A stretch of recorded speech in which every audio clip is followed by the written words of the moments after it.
This is my 1984 Monte Carlo SS. 84 makes the car 35 years old this year. It's got 95,000 kilometers on it. Canadian car, which is under 60,000 miles. Original paint. Original engine, transmission, etc. It's had some maintenance parts replaced. Like the exhaust system's fairly new within the last couple of years. The previous owner did that. It's a Walker replacement system. 83 and 84 had these rally wheels, steel wheels with the trim ring. In 85, 6, 7, they went to more of an aluminum style wheel. I like this wheel. I like the trim ring. I like the steel wheel. I think it suits the car. More of a timeless design in my opinion. 83 and 84, these were available in white like this one, or blue, like a dark blue.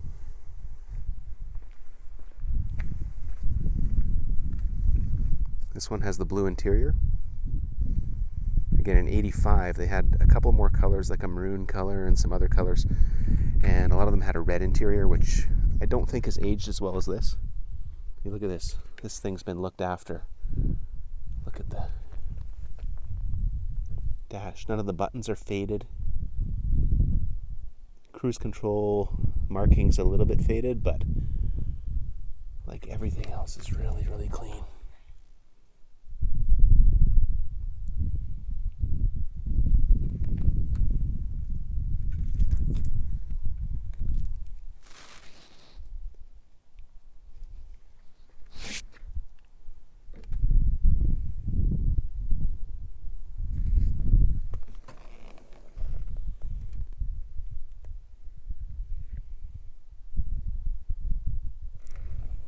Previous owner put a new headliner on the car.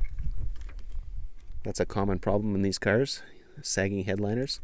This one's a new replacement. An upholstery shop did it a couple years ago.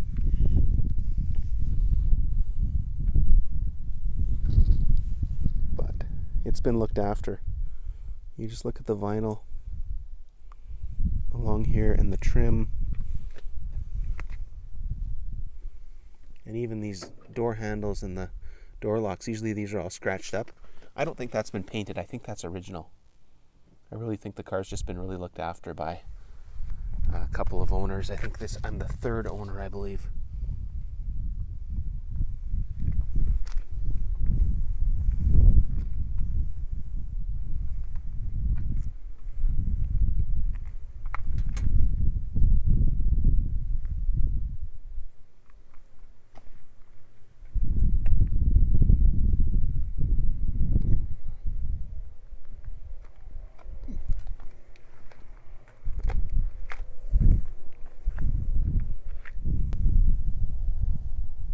Under the hood on these was the 305 5-liter V8. The L69 was the engine code, same as what you could get in a Z28 Camaro.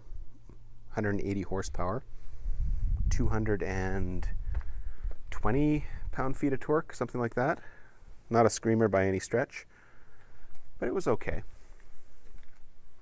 This one retains the original Rochester 4-barrel carburetor. The previous owner added these Edelbrock short tube headers, which are okay. The original exhaust manifolds are in the trunk of this car, so all the original parts are available. The smog pump is off, but the smog pump and all the hoses and fittings and everything is also in the trunk. Same as the EGR. You can see the EGR in there as a block-off plate, right in the middle, right down in here. EGR has been removed, but the EGR and the module and everything is in the trunk, so you could put it back if you wanted to, but where we are, we don't need that stuff. It just adds clutter and complexity.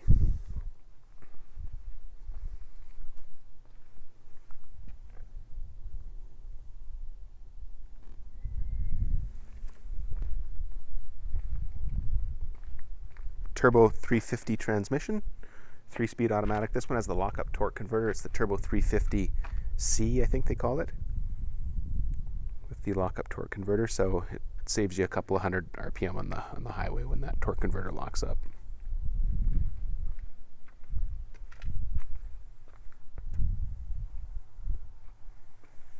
All right, we'll continue the tour, go for a little ride, and do some 0 to 60 testing.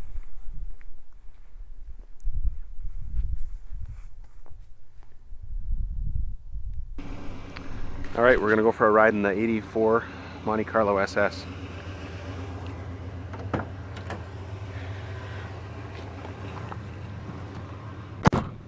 Point of view.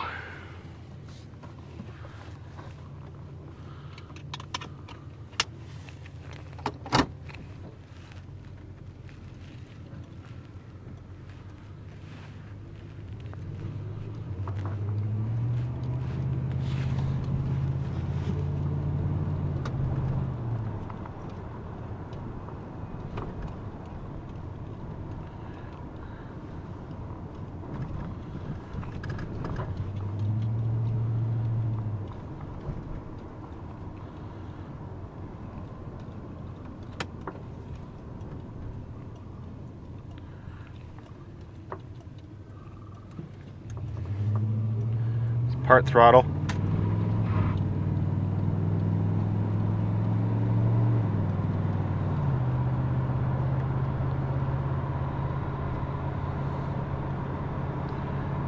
.670 kilometers an hour, which is like 40 miles an hour. Cruises along nice, just over 2,000 RPM. This is the Turbo 350 automatic with a lockup torque converter, which they used in 83 and 84. In 85 they went to a Turbo 200 4-speed with 373 rear end. This has a 342 and the 3-speed. The 4-speed would be nice, and that 373 would be nice. But you know what? Turbo 350 is pretty reliable transmission compared to a Turbo 200. And this thing cruises along fine on the highway. I think for the reliability and the simplicity of the Turbo 350, you know, I think it's the better choice, or certainly the safer choice. Turbo 200s are known to be not quite as strong.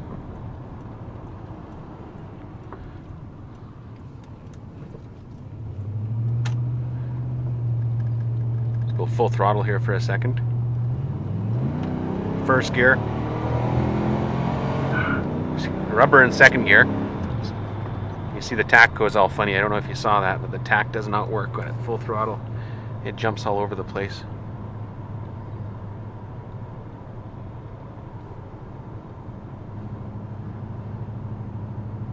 It's a nice driving car. I mean, it cruises along, you know, straight down the road when you take your hands off the wheel. Brakes are good. It's small enough that it's easy to park, and it's nice around the city. These G-body GM cars are some of the nicest riding cars out there. And to think that it's 35 years old, and when it was new, it was outdated. I mean, they only lasted for a couple of more years after this, and GM was phasing out all of their mid-size and full-size rear-wheel drive, body-on-frame cars, and going to front-wheel drives and unibodies and fuel injection and 4 and 6 cylinders. This car's held up quite well over the long term, just in terms of drivability. It's not like a modern car. It rolls and, you know, rolls around corners. You can tell it's a body-on-frame car, and it has its few squeaks and rattles and so forth. But overall, it's pretty solid. It's a pretty comfortable car. They had most of the bugs worked out of these cars by the time the mid-1980s came around. Basically a lot of the same technology from the 70s and maybe even back into the 60s. Like we're on this traffic circle here.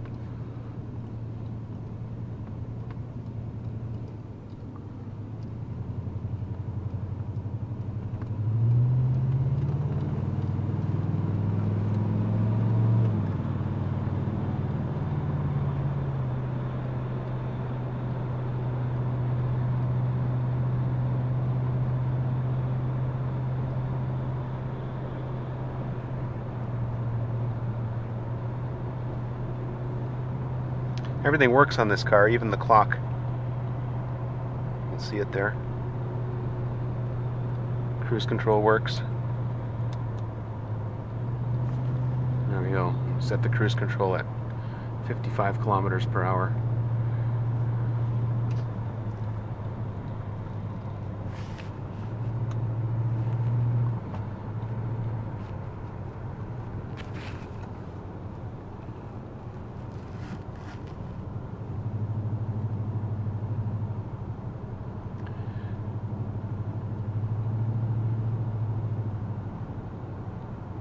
Nice new pavement out here. Looks good.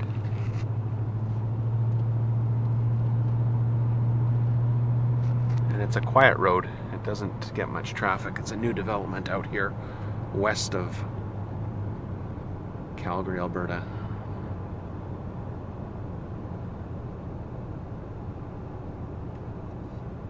See if I can see my rubber marks from the second gear rubber. Probably pretty tough to see on this dark black pavement.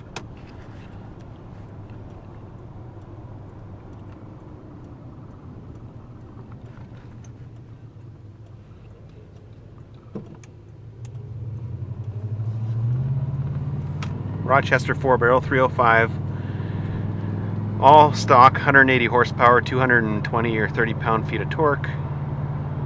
Certainly not a fast car by modern standards. A Toyota Camry is faster than this car by a long ways, but it's not bad. Still chirp the tires in second gear, and it pulls pretty good. It feels like it's all of 180 horsepower. That's for sure, especially in a fairly heavy car.